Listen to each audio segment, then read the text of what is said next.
Salve família, tudo bem com vocês? Minervinha aqui com mais um React Off Live, tá? Como eu vou abrir live só lá para umas 5, 4 e meia da tarde hoje, quero adiantar esse reactzinho aqui, essa fofoca, na verdade, uma fofoca muito boa, que eu já sabia de algumas coisas, só que não podia falar para vocês. Até podia, né? Mas respeitar ali uma ética profissional, porque não era de domínio público, não é de conhecimento público, mas agora é, tá? E a fofoca é sobre o House.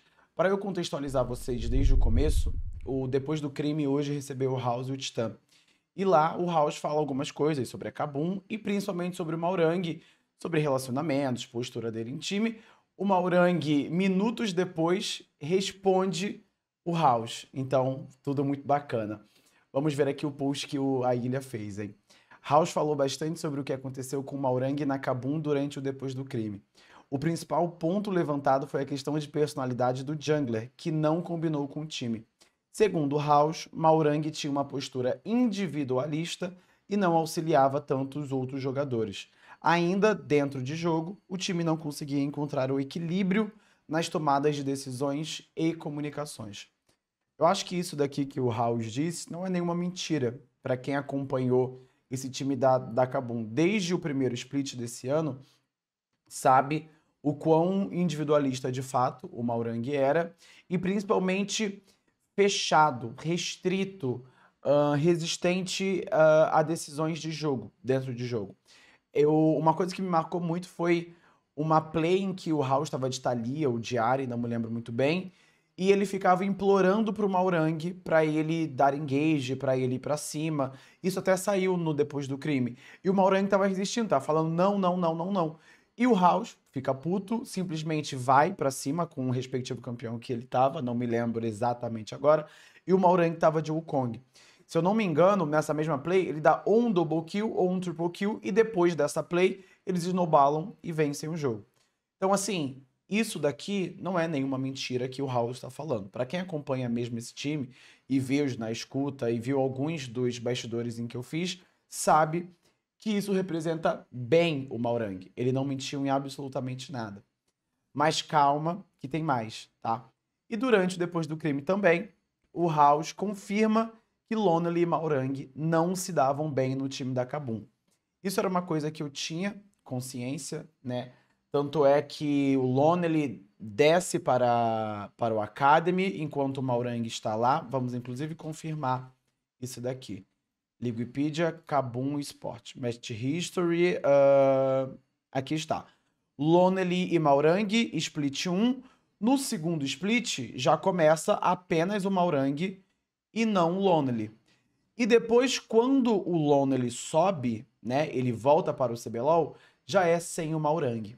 Então, as informações que eu tive tempos atrás de fontes bem confiáveis é que o Maurang tratava muito mal o Lonely. E o Lonely não gostava, obviamente, né, porque não era, como que eu posso dizer, de uma forma muito legal, né? Quando a gente fala sobre tratar mal, e ainda mais dentro do âmbito profissional e de pro player, é que a coisa já não era bom, né? Tanto é que a própria Kabum fez opções, fez decisões, né, entre um e outro. Assim, a grande realidade é que os dois coreanos, na minha opinião, eles desempenharam, para não dizer que eles são ruins, eles desempenharam bem mal, mandaram bem mal enquanto eles estiveram aqui. Eu acho que na primeira passagem, no primeiro split que o Lona ele fez aqui no Brasil, ele desempenhou bem, e esse foi o motivo dele ficar, inclusive, performando mal, né? Depois ele participa daquela Kabum 0/18, 1/19, sei lá quanto eles ficaram, mas uma coisa escrachada. Aí fica mais um split, depois fica mais um outro split nesse agora do primeiro para o segundo. Mas ainda assim, eu não acho que ambos valham a pena ali preencher a vaga de import, sendo bem honesto. Tanto é que nesse jogo aqui de Vivo Cage contra a Kabum perde muito também por culpa do Lono ele não desempenhar um papel básico de Twisted Fate ao mid-late game, que é baseado em split push e você usar a sua vantagem de global dentro da sua ultimate, né? Mas enfim, só para deixar claro isso para vocês. E é aqui que tá o pulo do gato. O Lonely, ele se pronunciou no Twitter dele perante as coisas que o House falou dentro do Depois do Crime. E detalhe, repare que O House falou em português. Então, coisa que o Maurang não entende. Então, guys, algum coreano foi até o Maurang e falou: olha, falaram isso, isso, isso, isso e isso para você.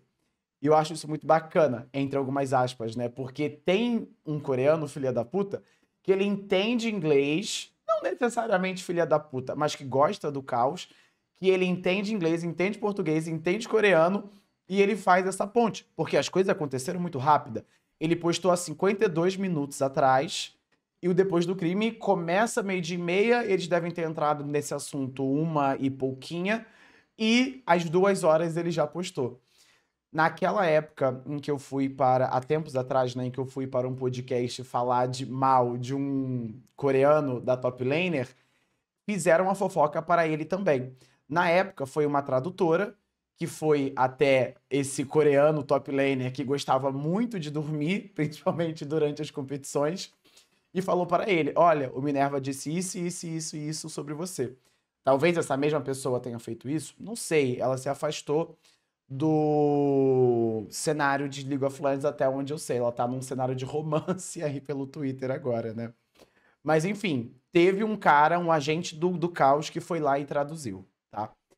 Então, pra gente falar aqui agora sobre a sequência de tweets dele, ele botou XD, carinha feliz, e aqui ele comenta: pra ser sincero, quando eu estava no Kabum, desisti do top e mid.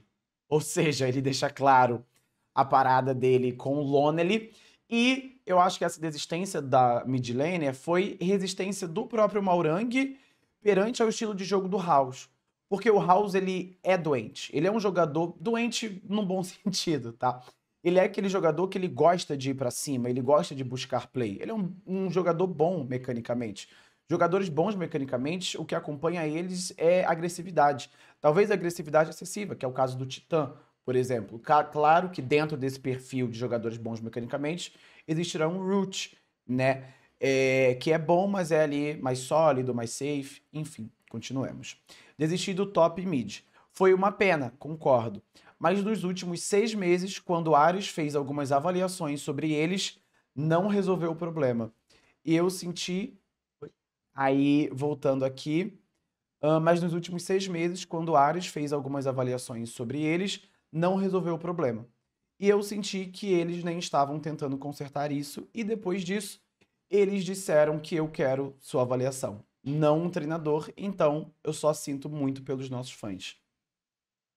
E ele falou mais aqui. Peraí. Eu não queria twittar nada porque a temporada deles ainda não acabou, mas XD. E o cara aqui já me marcando, likei. E ele ainda disse mais aqui há 7 min atrás. Tenho mais coisas, mas não quero dizer agora. Só sinto muito, pessoal. Boa sorte, Kabum. Guys, eu quero ler outra vez isso daqui e talvez ler também em inglês, porque como é um coreano digitando em inglês, ele não sabe muito inglês, né? Então algumas coisas ficaram mal traduzidas, mas a gente tenta o máximo aqui. Para ser sincero, quando eu estava na Kabum, desisti do top e do mid. Foi uma pena, concordo, mas nos últimos 6 meses, quando o Ares fez algumas avaliações sobre eles, não resolveu o problema. Então, o treinador tentou ajudar esses respectivos players, né, tanto o top quanto o mid, e na concepção do Maurang, repare que a concepção dele, tá? Não necessariamente isso é o que de fato aconteceu. Porque eu acho que, em termos individuais da top laner e da mid lane, eu acho que essa melhora no Lonely realmente não aconteceu. No split passado, teve apenas um jogo em que ele desempenhou bem, tá? E foi um jogo contra aquela Fúria, que foi a Fúria Kids, né? Que os dois coreanos deles metem o pé, o Mir e o Constrói, e Destroy, né? O Mir e o Destroy, e eles sobem os jogadores do Academy. Então, nessa partida, o Lone desempenha muito bem, acima do comum dele, mas eram contra crianças, né? E falando sobre o House, eu acho que o House é o mesmo jogador de sempre. Talvez o Maurang seja inocente nisso mesmo, porque o House, ele. Eu acho que ele é o mesmo no dia 1/7 de 2024 do que ele foi no 1/7 de 2023, enquanto ele estava no fluxo. Um jogador bom mecanicamente, que faz jogos excepcionais em alguns momentos, mas em outros é um jogador comum da bola que tentou ali, mas acabou falhando, né? E pipoqueiro em playoffs, né? Tá. E eu senti que eles nem estavam tentando consertar isso, e depois disso eles disseram que eu quero a sua avaliação. É, ele falar que ele sentia que os jogadores não estavam consertando isso é uma coisa muito complicada e difícil, não? Porque, cara,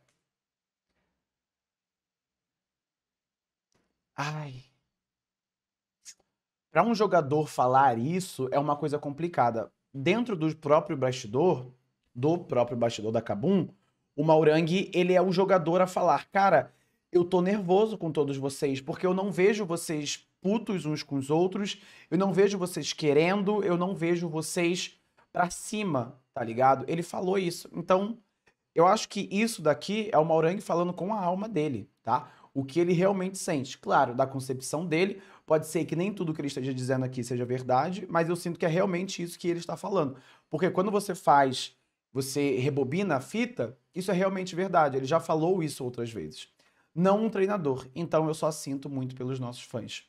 Cara, primeiro, eu vou fazer um convite formal para o Maurang para ele vir até o Gasp, pegar um tradutor, né, para nos ajudar, contratar ali, pagar diária e esclarecer mais as coisas. Só que talvez o Maurang tenha interesse em fazer isso só quando o split acabar, já que a Kabum ainda está em competição e eles têm chance de playoffs, porque eles tiveram uma melhora alta. O que vocês acham? Devo fazer o convite agora ou espera a Kabum ser eliminada? Vocês decidem, guys. Deixam aqui nos comentários. E assim, vai ficar meio que um disse-me-disse. Mas eu acho que é um disse-me-disse, guys, com os dois lados certos. Talvez os dois lados estejam certos e talvez os dois lados estejam errados também. Não tem um lado 100% certo dentro dessa briga até aonde nós estamos aqui, até aonde nós estamos vendo, né? Porque dentro dessa Kabum, existe algum certo? Não tem. Todo mundo ali faz parte de uma quadrilha criminosa que só quer o mal. Essa é a verdade. Mas enfim, guys, deixem aqui nos comentários, quero saber de todos vocês. Um beijo e espero que tenham curtido, viu? Fui!